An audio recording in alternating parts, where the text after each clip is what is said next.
Today we're going to begin our discussion on post-World War II America. A lot of what we're going to be talking about is going to be consumed by this first item that's on our key terms list, and that's the Cold War. You'll notice I got an underline, I got a couple of asterisks by this.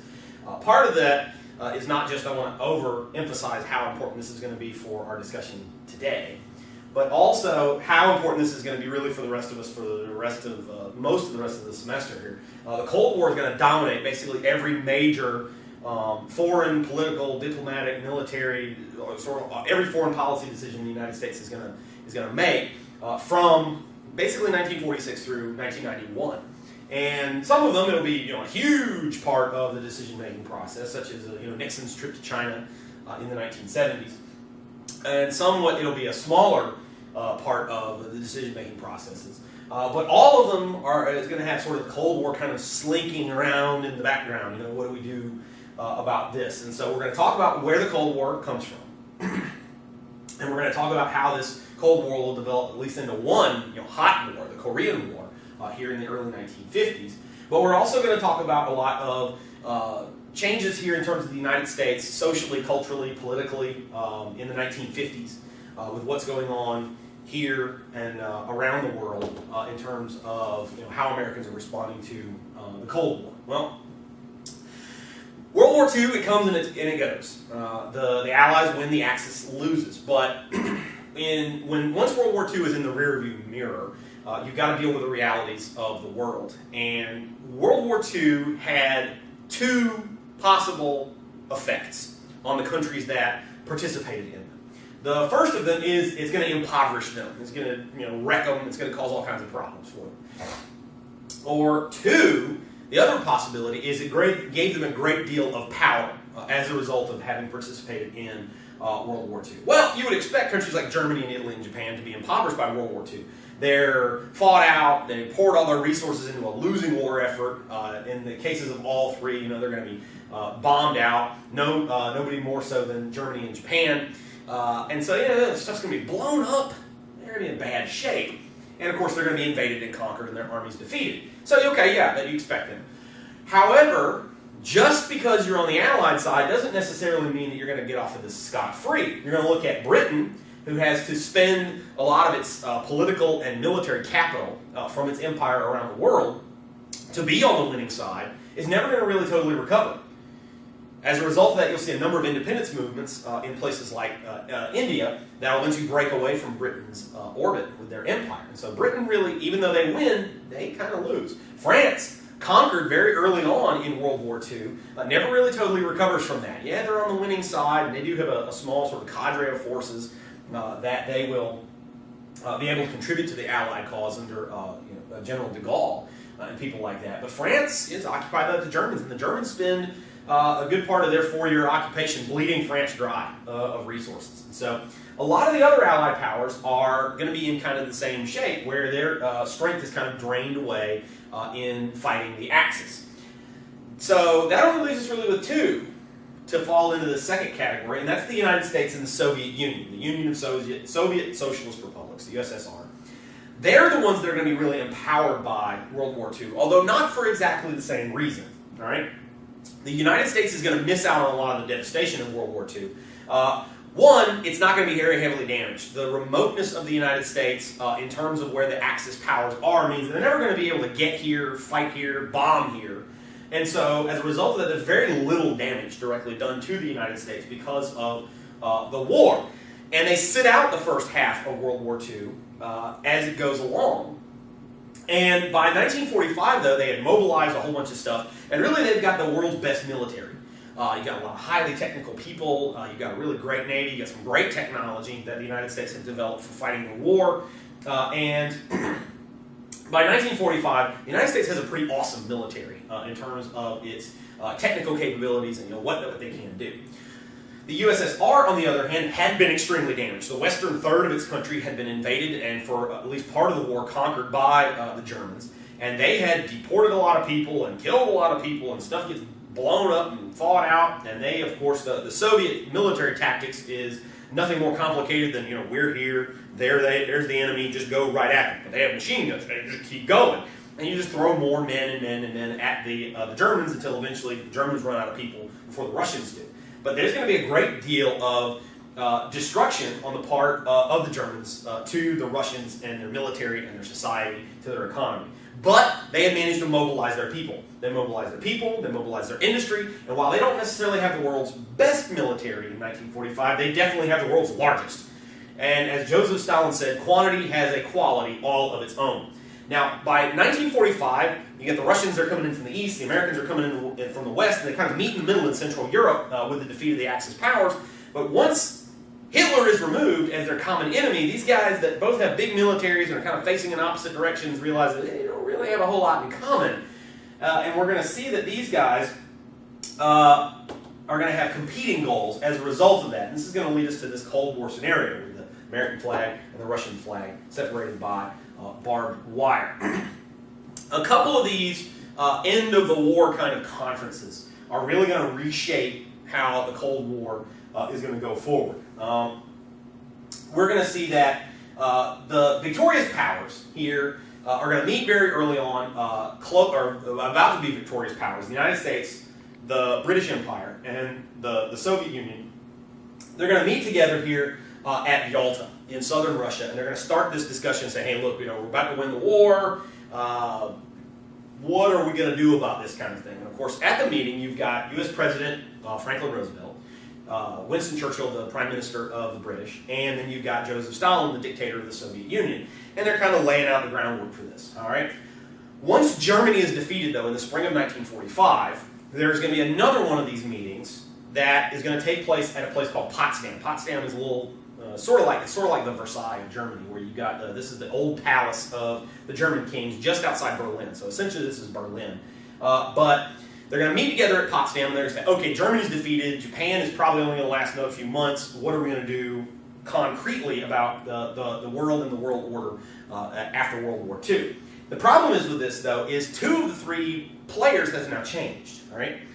Harry Truman has now replaced Franklin Roosevelt, who died, as the new president of the United States. Clement Attlee is now the newly elected Prime Minister of the UK, and he is going to replace Winston Churchill, and they're going to be the ones that are going to meet with Stalin. Now, Stalin had taken a somewhat passive role during the first meeting at Yalta, and he said, well, President Roosevelt, you should take the lead on this, and we'll just listen to what you guys have to say.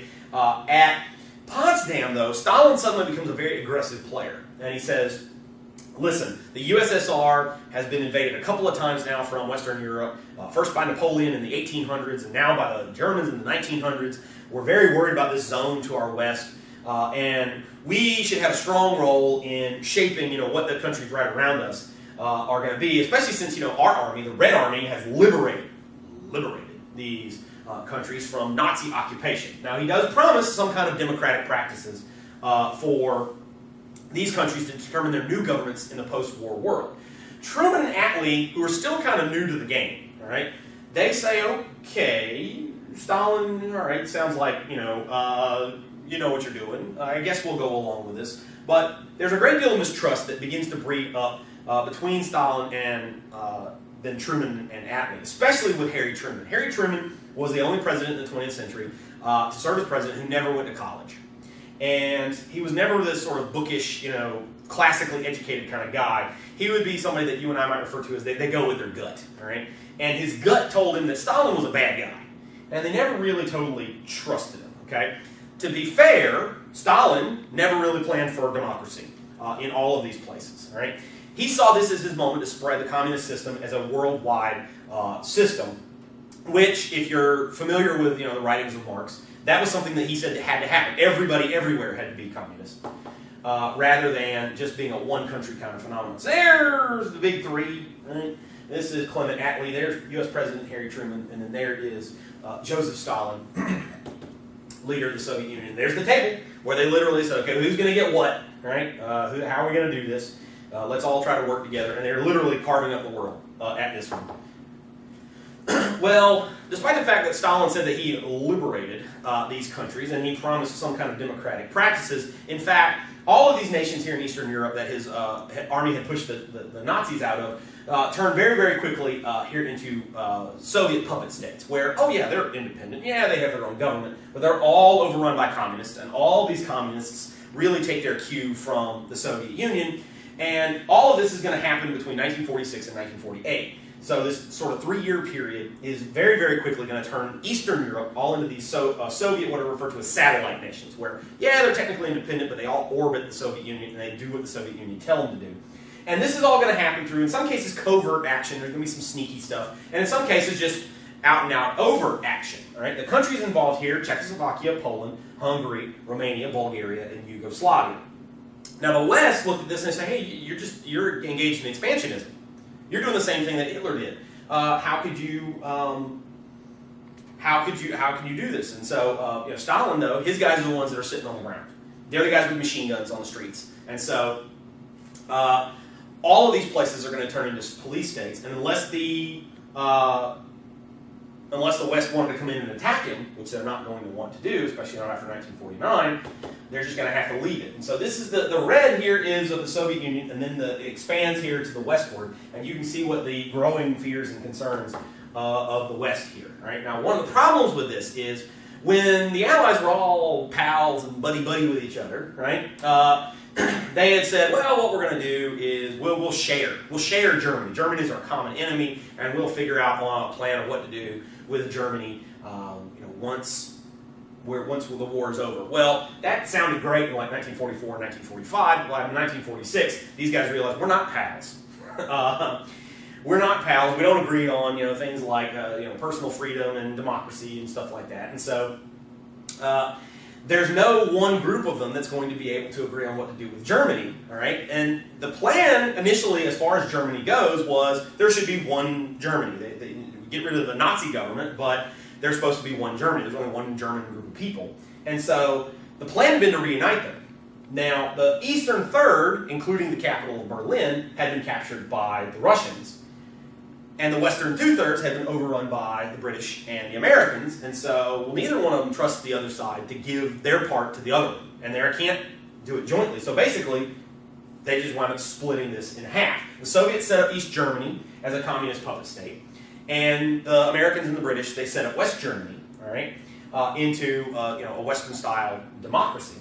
And this East Germany is going to be totally under the thumb of the Russians. Now, Winston Churchill, despite the fact that he's out of political power, he's going around, he's still an important person in world politics, and he gives this speech in the United States where he declares that an iron curtain had descended across Europe, and behind that curtain, the light of liberty never penetrated. If you want to be a Western journalist and go, we're going to find out what these communists are doing, we're going to go in and we're going to tell everybody, no, you get arrested, you get shot. And if you were one of these people that lived there and you didn't like what was going on, you said, okay, we'll give this communism thing a try. And then, we don't really like it. We're gonna stop doing it. No.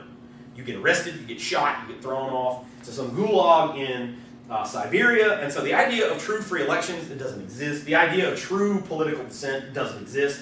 Your private property isn't really yours. The Soviets are going to come in, they're going to nationalize all these industries. And in fact, anything that they like that you have, they can just take it. If they want to. And so here's a little political cartoonery. There's Winston Churchill trying to take a peek under this iron curtain that descends across the middle of Europe as a result of that. So by 1948, most Americans had realized that something was really changing. Okay, and actually the United States government really by 1946 had come to this conclusion a couple of years before, and this realization was that communism was attempting to take over the world. All right, this was this expansionist kind of view.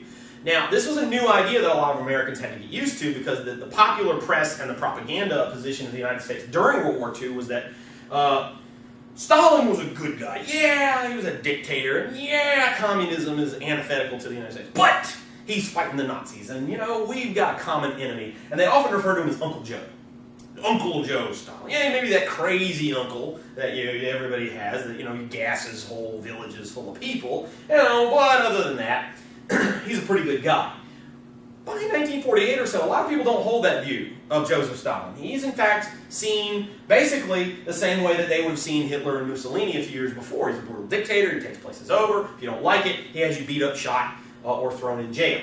And so, complicating this matter though, because you say, you just go after these guys and smack them around, right? This was George Patton at the end of World War II. This was his suggestion. We got our army here in Germany. The Russians got their army here in Germany. We know that they hate us. We hate them. Let's just go at it and have it all hashed out. Well, nobody right after World War II kind of felt like that was going to be a good idea. But you would think, well, at some point the United States is just, haul off and belt these people and not let them take these places over. The complicating factor takes place here in 1949, and that is the Soviets are going to test their own atomic bomb. Nobody wanted to get engaged in a nuclear exchange. I mean, it's one thing to have our army fight their army, and our guys get killed by their guys, and their guys get killed by our guys, and you fight a war and you win a war, you fight a war and you lose a war. It's another thing to have your entire cities blown up.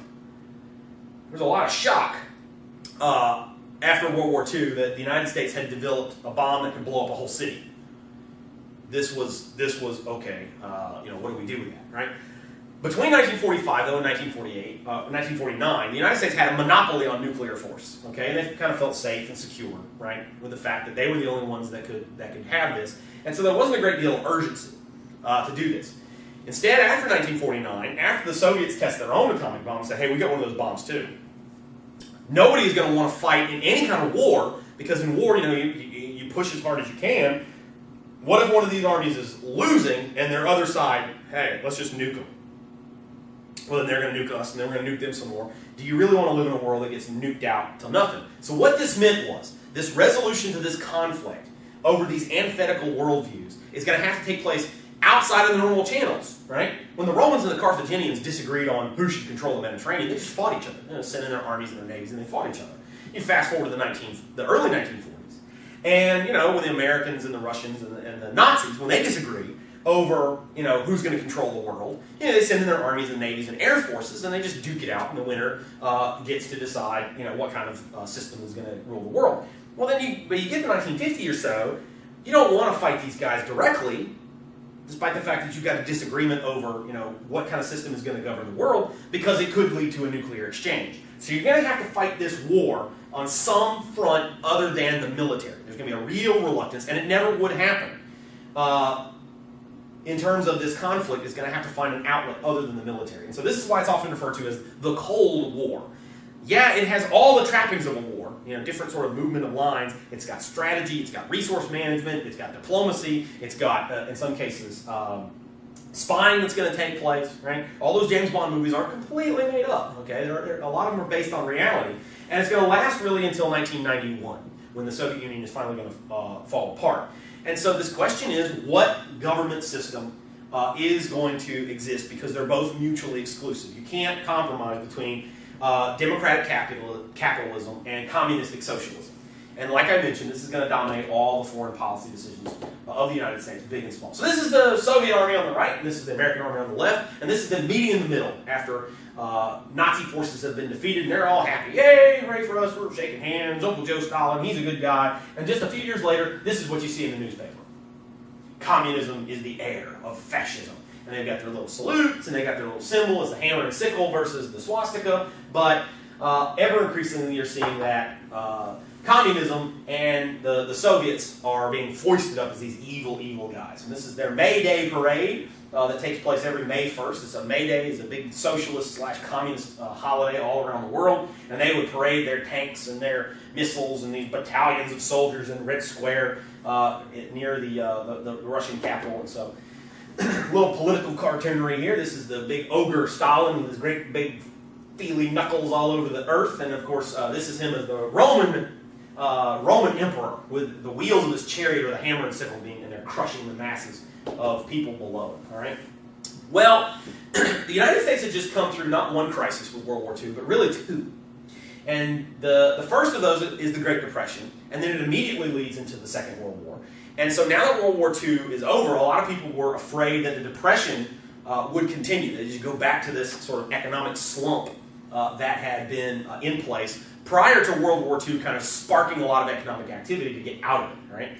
Now, compounding this problem is the fact that you've got a lot of young men that had left the labor force or had never entered the labor force in the first place. They'd volunteered for the military right out of high school. And so these guys are going to be going overseas, and they're going to be fighting, and then, okay, well, that's it, the war's over, and these guys are all going to be returning home in some pretty big numbers, and they're going to be looking to get married, they're going to be looking to have children, and they're going to be needing a job in order to make all of that happen. And so the worry was that you have this glut of labor that's going to be flooding the American job market, and the American job market wouldn't be able to handle it, and so a lot of these guys are going to wind up unemployed. But that's not what happened.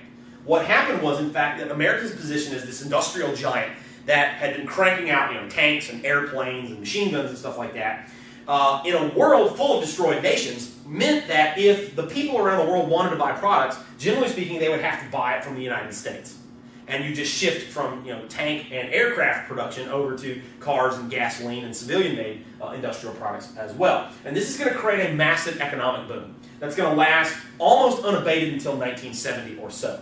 So you've got a lot of people that had put off having children in, say, 1930s because of the Depression. And then they had to put off having children in the early 1940s because you had men on one continent and the women on another continent. And, well, this isn't biology class, but you guys can figure out the problem with having children in that scenario, okay? And so now all of a sudden, everybody's thrust back together and say, by gum, we're getting married and we're going to have some children, and boy, would they do this, okay? This is going to create a demographic phenomenon that we often refer to as the baby boom, because you couple people with the fact that they had been putting off having children for a long time for whatever reason, and then the fact that there was a great deal of prosperity that enabled them to have the resources to have these children, and they're going to make up for lost time, if you get my drift on this one, okay?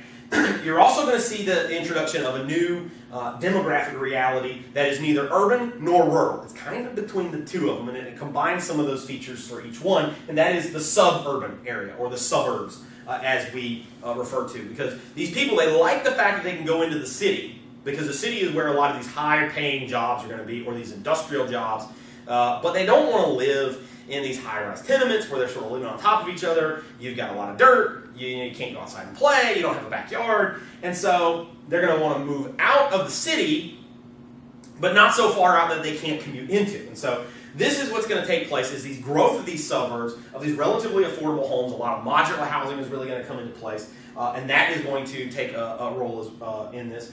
You're also going to see a phenomenon, though, that as more and more African Americans are moving into cities, you're going to see a lot of white neighborhoods are going to flee. This is often referred to as white flight, where, well, I don't want to live next to black people. Oh, my goodness. And so you're going to have some racial attitudes that are going to play with this as well. And so as African Americans are moving into these urban environments to take advantage of these industrial jobs, you're going to see some white families are going to move out, all right, as a result of that. So we're also going to see that this is going to be the period where there's consumption of mass media and culture, thanks to the introduction of the television. The 1950s is when televisions are going to be first commercially available in a lot of people's homes. And here are some examples of the baby boom. A lot of kids. A lot of kids in a lot of places. And you would have seen suburbs, they would have been full of these kind of things all throughout the 1950s. And this is what suburbia would have looked like. Here, World War II veterans, got his family, got 3 kids, they got a nice little home, not super terrific, but big enough for them, and affordable on this guy's salary. And this is what you'd see, is row after row of houses that really look exactly the same except for a different color. Not great for originality, but affordable. And it gives you enough yard to kind of call your own. And this is better than, a lot of these people, they like this because it's better than living in the city. There's a 1950s TV, right? It's almost small enough to sort of fold up and put it in your pocket as far as the screen size is. I know a lot of you with your smartphones today has almost as big of a projection window as this thing in the 1950s, but you got to remember this was, how many decades ago. So technology has changed quite a bit since then. So this is what you would have seen. Here's the little kid, he's watching Howdy Doody on the TV.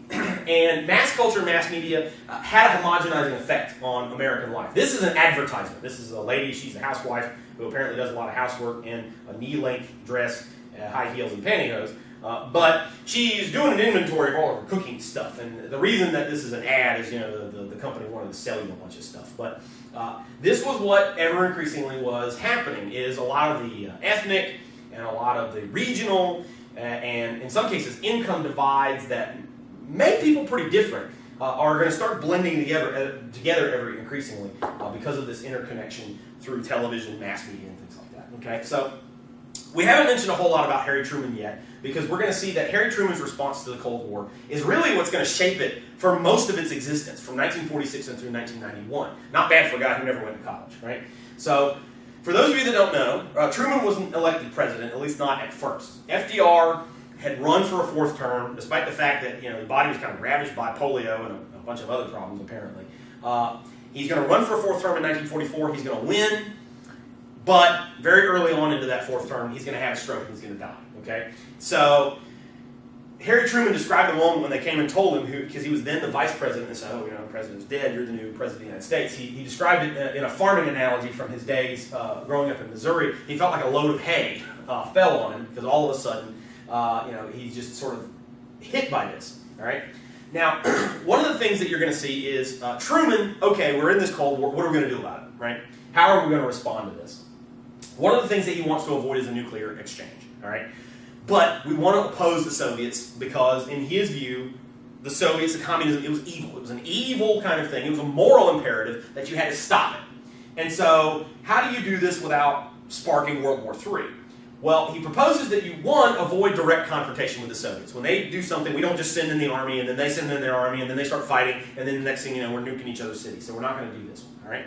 Because his belief was that all you had to do was hold communism where it was. If you didn't let it expand anymore, then it would collapse in on itself, because he felt that it was a bankrupt philosophy. That they don't make anything new. Everybody gets paid the same. It doesn't matter how hard you work, and they'll never create anything new.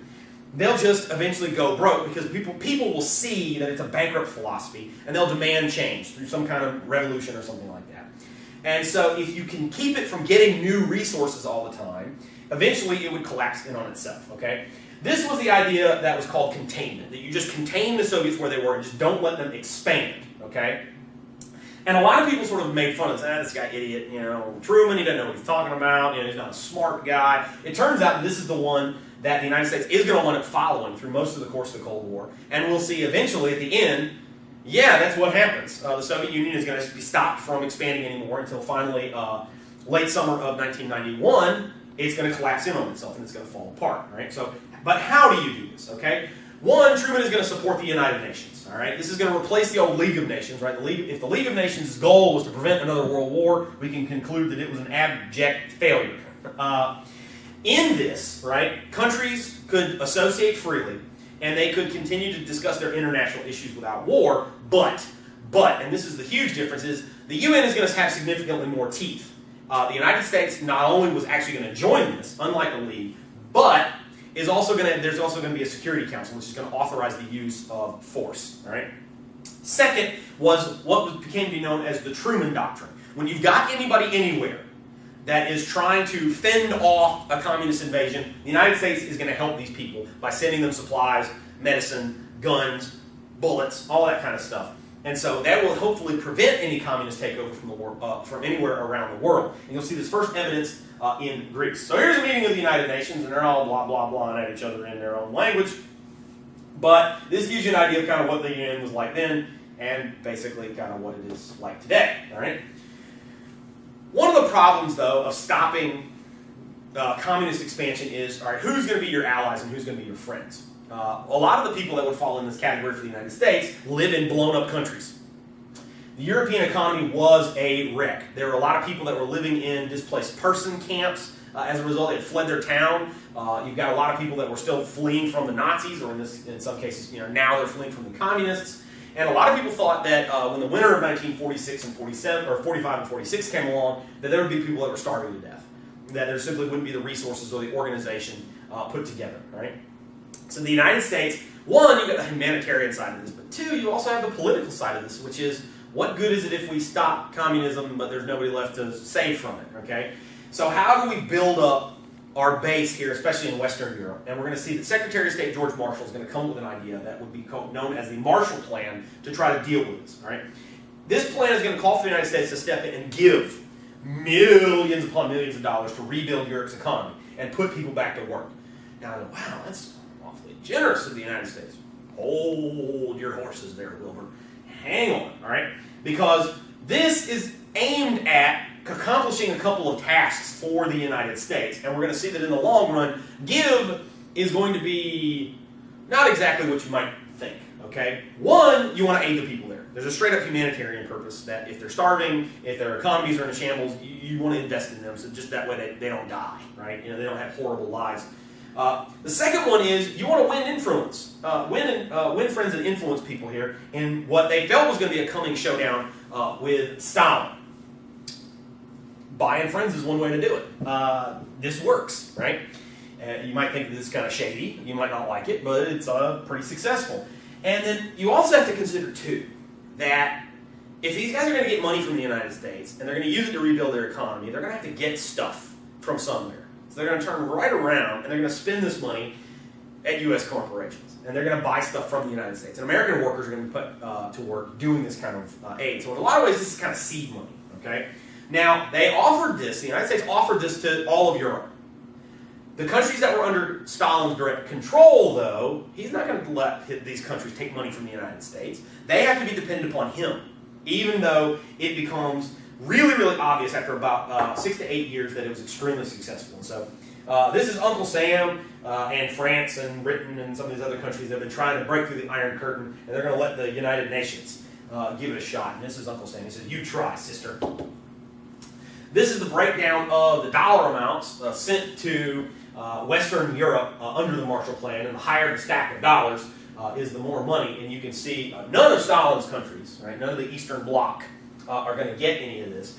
And of course, the big friends of the United States, Britain and France, are going to get the bulk of this. But you're also going to see that a bunch of these other places are going to get some as well, including West Germany. Right? These guys are going to be on the front lines if any kind of showdown. And this is one of the questions of the day that was out there in the late 1940s. Can Stalin block the Marshall Plan? And of course, he would, despite the fact that it was abundantly successful. All right? This is Stuttgart in 1947 after World War II, and it looks like Stuttgart ought to look after World War II, which is bombed out and blown up. All the windows are blown out of the building. All the houses are burnt down and blown up. And so this is 1947 after the war. 8 years later, in 1955, this is Stuttgart, and the photo was taken from the same spot. It doesn't even look like that everything's rebuilt, and this can't be the same city, but it is. Everything's modern, everything's new, and of course, a lot of this money goes in, and they're going to purchase things from abroad, i.e. the United States. And this is going to be imported then to help put these guys back to work. All right. So if Stalin is kind of stymied after his initial successes in Europe, where is a lot of this energy going to go? Well, we're going to see it's, in fact, going to go into an odd place because everybody's eyes on Europe, but really, they should have also had their eye on Asia, because what's going on here in especially China initially is going to be pretty shocking for a lot of people in a lot of different ways, right? Well, there had been a civil war going on in China in the 1930s when Japan invades. This is part of the reason why itty-bitty Japan is able to beat the stuffing out of China and take over huge chunks of its territory in World War II.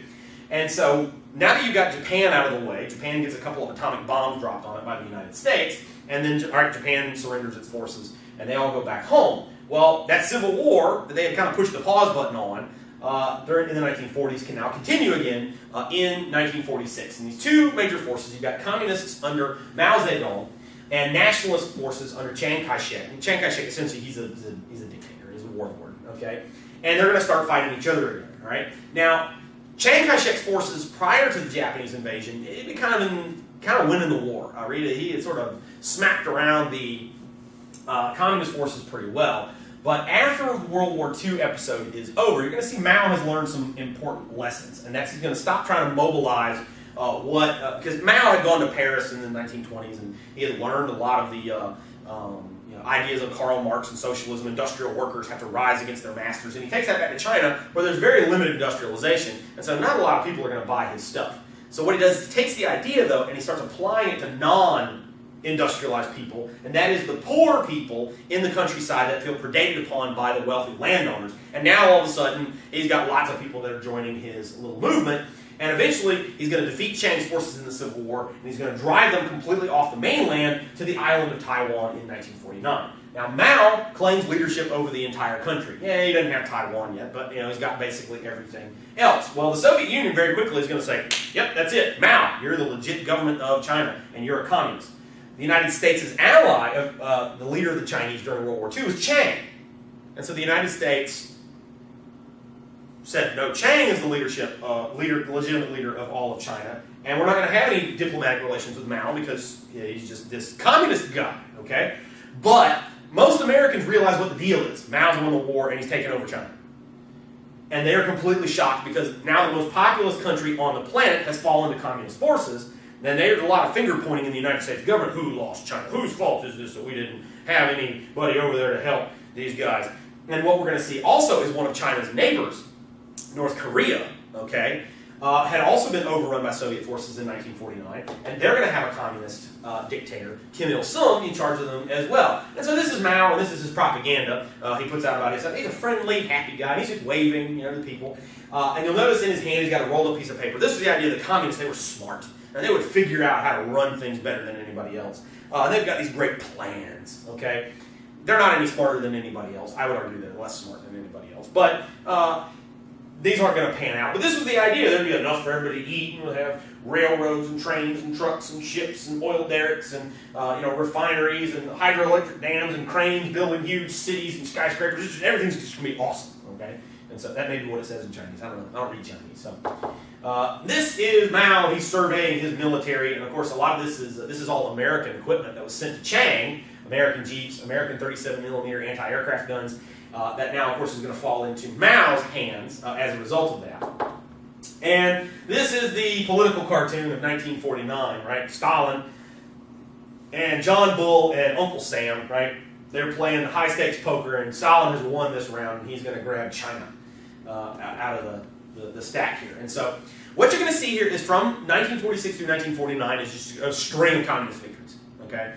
And this is going to have a pretty strong cumulative effect on the American psyche. You start adding all these up, these countries that get taken over, okay, all the way up to and including China, the most populous on the planet, and you add to that some technical successes, all right, which is the exploding of an atomic bomb in 1949, and a hydrogen bomb, which is 7 times more powerful in 1953, is only going to make things worse, all right? Americans began suspecting communist spies and agents really all over the place in America. And that, to us now, that seems kind of crazy. And when we talk about, witch hunt, and they're going after all these people. But the problem was, in the 1950s, it was pretty difficult to separate what was, okay, this is a legitimate threat, and we need to be worried about it, to, that's just crazy. You guys are overreacting. You're being paranoid. Nobody, while they're going through one of these things, can get a good handle on what's legitimate and what's not, okay? The Republicans are going to run here on the idea that the Democrats, who are kind of left-leaning, and these New Deal guys that have been in charge since 1933, are basically sort of like watered-down communists anyway. I mean, they were, going after the same kind of stuff, big government, big spending, and now they're just letting their buddies that they've been pals with in World War II take over all these countries, okay? It seems a little unfair to say that, and maybe it is, all right? But it's going to stick, okay? It's going to stick, and it's going to work pretty well for these guys, and they're going to get control of the Congress. And they are going to be going after these guys, and they're going to say that they're these left-leaning New Deal Democrats, they're going to charge them with being soft on communism. The House is going to launch a series of probes into American life and try to get these communist agents that they assume are everywhere out of America, and they're going to expose them, right? They're going to arrest or imprison a lot of these people. Some of them are illegitimate. Now, a lot of them is going to be exaggerated crimes, and this is going to come from, the main source is going to be the House Un-American Affairs Activities Committee, all right? Or the Un-American Affairs Committee, that kind of thing. And this is going to turn into something of a witch hunt over the course of time. These guys are going to get out of control, and the effect of this now, we would say, well, that's going to discredit them, it's going to make them look bad, but the effect that it has during this time, though, of constantly seeing these people on TV, are you, or have you ever been a member of the Communist Party, is just going to flip out people more, because, you've got responsible, allegedly, members of the United States government charging a lot of people that you had no idea were living amongst you with being communists. And so this is what's going to take place. For those of you who haven't seen enough mushroom clouds for today, I got a picture of 4 of them, right? These are the H-bomb tests that the Soviets did in the early 1950s. And this is not what you wanted to see. Some House member or some senator, looking at you on national TV in the early 1950s. Are you, or have you ever been a member of the Communist Party, right? Your career was done. Okay, if you didn't go to jail, nobody would ever hire you because you're a communist. Okay, with this one, and this is a little bit of the political cartoon action that's taking place here. These guys, they're in their car, Committee of Un-American Activities, right? And they're on the sidewalk and they're running people down. And the guy says, "Don't worry, we're hunting communists, so it's okay that we run over a lot of innocent people as long as we get some communists." All right, now. The most egregious of the witch hunt kind of stuff came not from the House, but in fact from the Senate. There was a Wisconsin senator named Joseph McCarthy, and he is going to come to a great deal of national prominence by holding these hearings. A lot of them are going to be on TV, on communists in the U.S. government. I mean, it's one thing to have communists, kind of running around, and one of the areas that really got charged with a lot of this was in the American entertainment industry. Oh, you guys are making movies that are tainted with these ideas of communism, subtly working their way into the brains of Americans and getting them used to that kind of idea. Well, okay, but you want to be a communist? Okay, fine, right? It's another thing to say that they're in the government. All right, because that's how government takeovers happen. You get a bunch of communist agents hiding in the government. So McCarthy's like, we got agents in the government.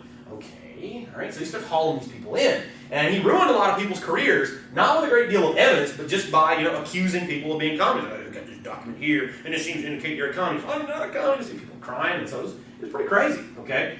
Now, what's going to happen though, eventually, is over the course of time, people are going to demand evidence and say, okay, you can't just haul people in here and say, okay, you're a communist, go to jail.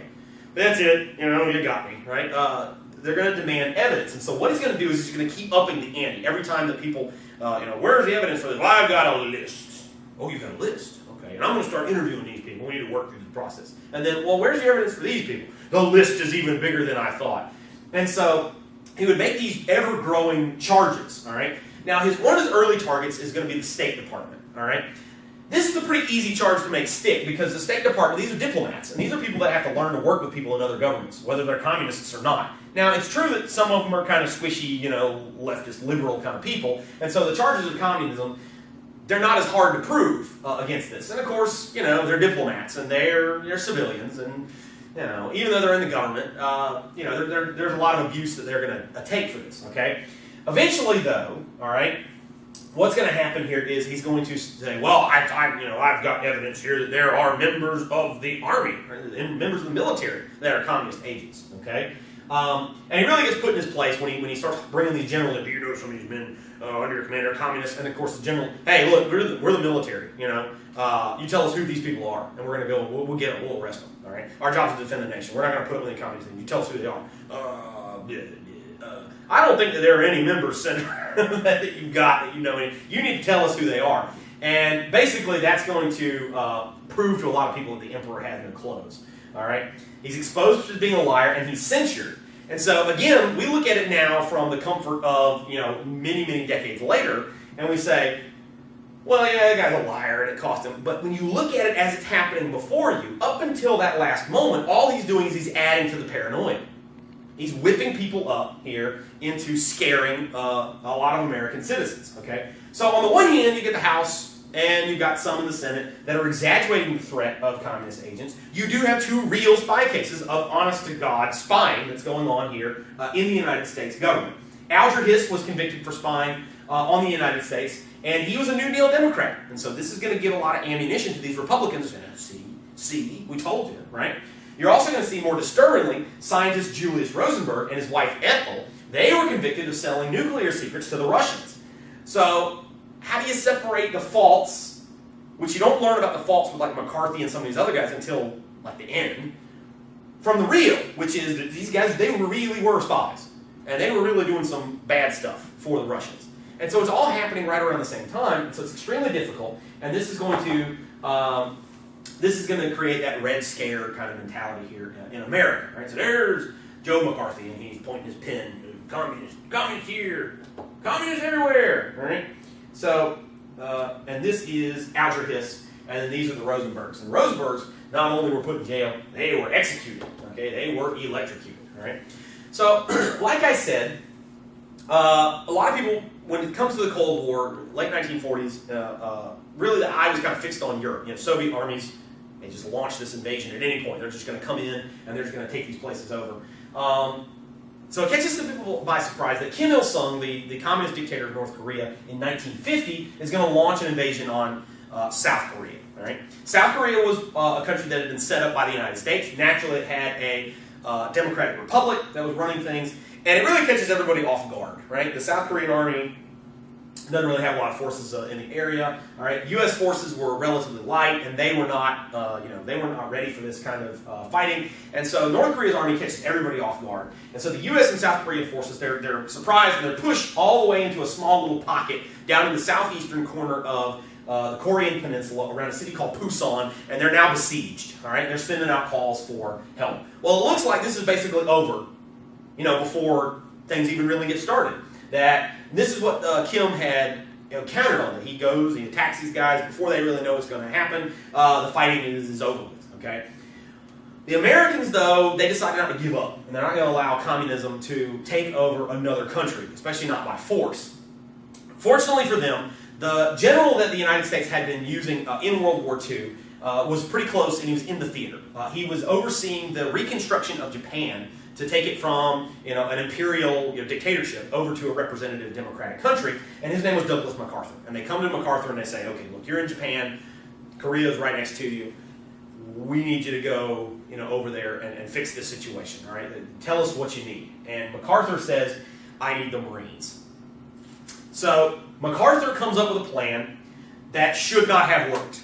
Okay, it's a crazy idea when you look at how the coast of West Korea is around Incheon, where the rocks and tides and where the forces were stationed. This should not have worked. Okay, MacArthur's plan was since the North Korean army was in the south, he would move up the west coast of the peninsula and land on the west coast around a place called Incheon, and then he'd come in then behind these guys and he'd cut them off. All right. But it's really rocky, nasty kind of coastline. These guys are going to be in these exposed boats. It's going to be a lot like the D-Day landings in World War II. But it works. Okay, the landings at Incheon work. They catch the main North Korean army completely off guard, and it shatters. Okay, it falls apart, and it's in a disorganized retreat to the north. Not only does now MacArthur's forces take over, recapture all of South Korea, but he's moving into North Korea, and he says, hey, we'll be able to eliminate these guys from the map. As well. But as he's doing that, as he's moving northward, he is now getting closer and closer to the Yalu River, which is the border with China. And so here, as you can see the map, all right, this is the original sort of split, okay, North Korea and South Korea. And these guys come in, all right, they drive American and Korean forces down, South Korean forces down here around Pusan, and then this is where the Incheon landing is going to take place. So while the North Korean army is down here, MacArthur comes in back this way, and then eventually they start heading northward on the eastern side and then on the western side of the peninsula as well. You're going to see a little bit of sort of used or second-hand World War II equipment. This is an M7 self-propelled artillery piece that was also used in the Second World War. This is also the first war we're going to see large-scale jet fighter usage by both armies. This is a Russian-made MiG dueling an American Sabercat in the skies above Korea. And just as another little note, this is the first war the United States is going to fight integrated. That black people are going to be completely integrated now into the U.S. Army, that segregation by race is no longer legal, and so you're going to have white soldiers and black soldiers fighting alongside each other in the Korean War. And this is the Marines. They're going forward at Incheon, and you can see in the background the rocky, nasty conditions, with these guys getting shot at by machine gun fire. But they managed to go in and secure the beachheads and move inland as a result of that. Well, as the United States approaches the Yalu River, all right, a lot of people, including General MacArthur, were saying, hey, while we're here, we should just go on into China. We'll get rid of this communist government in North Korea. Let's just get rid of the other communist government in China. Well, China takes this as a valid threat, and they warn through diplomatic channels that, hey, if you get any closer to the border, we're going to regard this as a threat to China itself. Well, the United States, though, doesn't have diplomatic relations with communist China. They only recognize Chiang's government down in Taiwan, and so they don't take this very seriously. So in December of 1950, China is going to order 100,000 soldiers to cross the border in boats, and they're going to counterattack the American forces there, and they're going to completely surprise these guys, and in many cases, they're going to completely surround them. The United States, the Marines in the east, and the U.S. Army forces in the west, though they're going to keep themselves together, although they're going to have to do a fighting retreat of something like 400 miles. All right? But the Chinese forces are now really, they've got the bit in their teeth, and they're moving very, very quickly to the south, and they would actually then now push the United States not only all the way out of North Korea, but in fact part of the way through South Korea, recapturing Seoul, the capital of South Korea, as well. Compounding this is the fact that Korea is one of the nastiest, coldest winter places on Earth, okay? And the United States forces have to fight in this kind of weather, all right? What's going to happen is after this, though, neither side really wants to dump in a lot of resources to totally win the war in Korea, because anybody that you got to take resources out of Europe to go and send to fighting in Korea, and neither the Russians, who are helping the Chinese and the North Koreans, nor the United States wants to win Korea and then lose Europe. Europe is the big prize, all right? Now, you will see that this latter sort of year and a half of fighting that takes place in Korea becomes something of a stalemate. Both sides, neither side really, wins. There's some back and forth kind of stuff that begins to take place. The UN forces, led by the United States, would eventually recapture Seoul, the capital of South Korea. But generally speaking, eventually the front lines, they kind of quit moving, all right?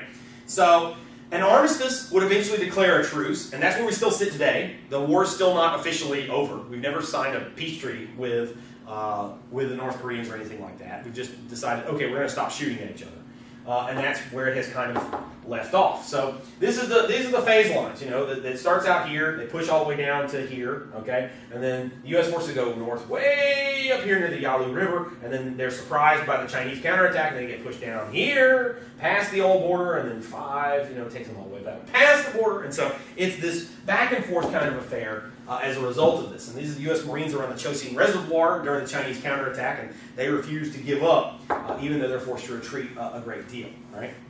Well, politically, one of the things that's going to take place is the Korean War is going to consume the Truman presidency. Technically, he could run for what would basically be a third term, because the constitutional provision that limited presidents to 2 terms was ratified during his administration, but he was grandfathered in. So if he wanted to run for another term, he could, but he's not going to, there's no way he's going to be able to, okay? And so what we're going to see is, by extension, then, this is also really going to hit his party, the Democrat Party, all right? And so in 1952, the Republicans are really sensing victory. Not only do they have a lot of the events going in their favor, but now they've got a great candidate, and that is the super popular World War II general, Dwight Eisenhower. His nickname was Ike, and he's going to go on to win very big in 1952 and again in 1956. He has probably, if not the best campaign slogan, then probably the second best campaign slogan of anybody who's ever run for president, and that's a picture of himself smiling, and it just says, "I like Ike." I mean, it doesn't get any better than that, right? But he also had a winning smile, and his policies definitely favored an America that had just gone through a depression, a world war, the beginning of a Cold War, a hot fighting in Korea, and so he's more laid back. Let's not go overboard with a lot of this kind of stuff. But Eisenhower is going to be this guy that's going to reshape American policies towards communism and towards the Cold War. So what he's going to do is he's going to help the United States stay organized with its allies, helping to bolster the North Atlantic Treaty Organization. This is the first permanent military alliance the United States has been involved in, ever. This post-World War II anti-Cold War thing, all right? The U.S. military alliance here against the communist forces in Europe. But one of the things here is Eisenhower is really going to push the United States towards kind of scaring the Soviets into not wanting to expand outward, which is by the threat of nuclear force, all right? Eisenhower was a little bit more willing to kind of push the envelope as far as this goes. And what he would do is he made sure that the Soviets knew that we've got nukes in the air at all times. We've got these planes, and they're just flying around, they got these nukes, and there's always somebody up there with nukes. And if they get the go order, all right, go in and bomb Moscow or bomb wherever, that they're going to go in and they're going to do it. And this is often referred to as brinkmanship, when you go to the brink of war, but stop. And this is one of the things here that the Soviets always had to worry about. On the one hand, this made a lot of people nervous, okay? But Eisenhower was banking on the fact that this would make the Soviets more nervous than anybody else, all right? Eisenhower, here in 53, is going to be the guy that's going to negotiate the end of the fighting in Korea. And what's going to happen is this is the period that the United States is going to settle into that kind of prosperity period. The worst of the Red Scare fears were kind of over.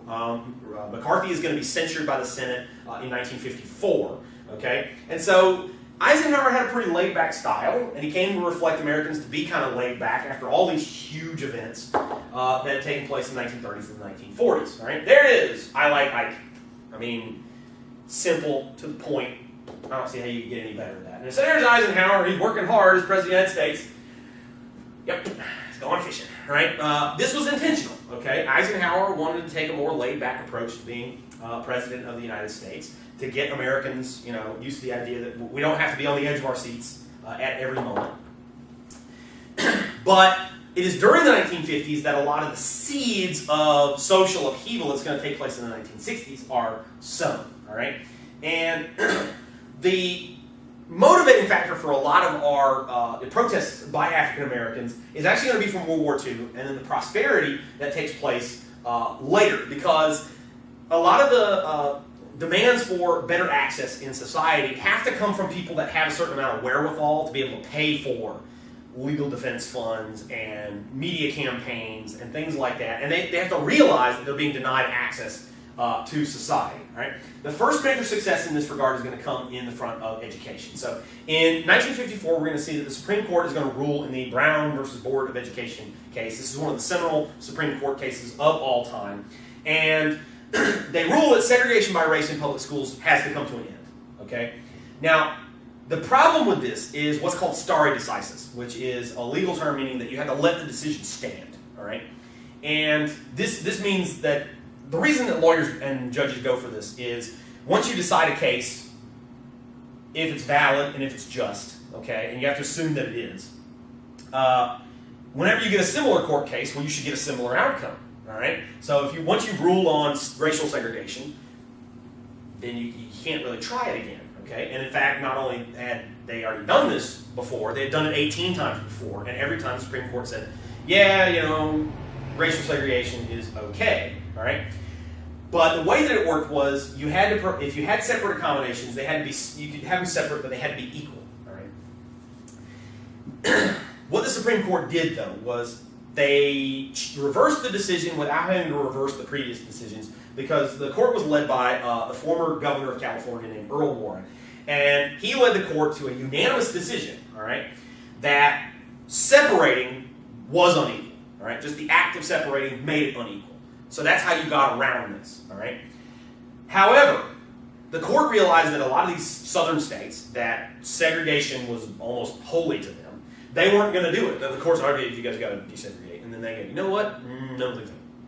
There wasn't a whole lot that the court could do about it. And also, you'd be provoking a lot of confrontation with this. And also, there's just a certain amount of reasonableness that has to come in and say, okay, desegregation has to happen tomorrow.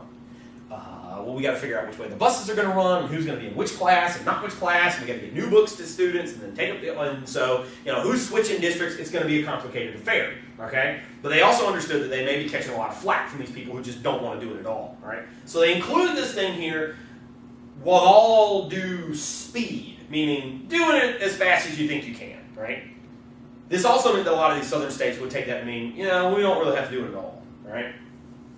But the first showdown is going to take place here in Little Rock, Arkansas in 1957, because a new school is going to be completed there, and so there's no reason to say that you can't integrate it because, well, this is a white school and most of the white children are in it. This is a black school, most of the black children live around here.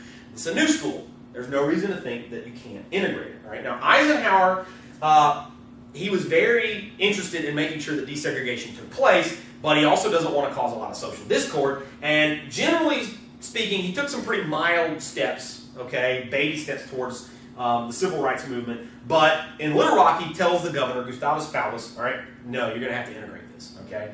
Faubus was a segregationist, and he didn't want to do it. And so Eisenhower sent in the National Guard. You guys don't like that. We're going to use force to make sure that the school is integrated, all right? Well, the threat of federal force causes the Arkansas government to have to back down. There's nothing you can do about it, right? But the stage is set here for a series of confrontations over basically every civil rights issue that would come later in the 1960s. And so this is the Supreme Court case here that comes down, 1954, with desegregation taking place. And this is what it would look like, the news across America, segregation in schools is outlawed. This is the NAACP Legal Defense Fund. This is led by Thurgood Marshall, who would later go on to be the first African-American justice on the Supreme Court. This is Elizabeth Eckford, and she is on her way as a new student enrolled at Arkansas's Little Rock High School. Right? And as you can see in the background, there are these soldiers to make sure that there is no violence. But there's a great deal of emotional violence going on with the white citizens. They're not too wild about black students going to what was supposed to be an all-white school, and they're letting Elizabeth Eckford know all about it. And this is also another part of her trip through town as she heads off to school. There were only 9 black students that were going to be enrolled in Central High School in Little Rock, but causes a great deal of fervor, and there they are being escorted in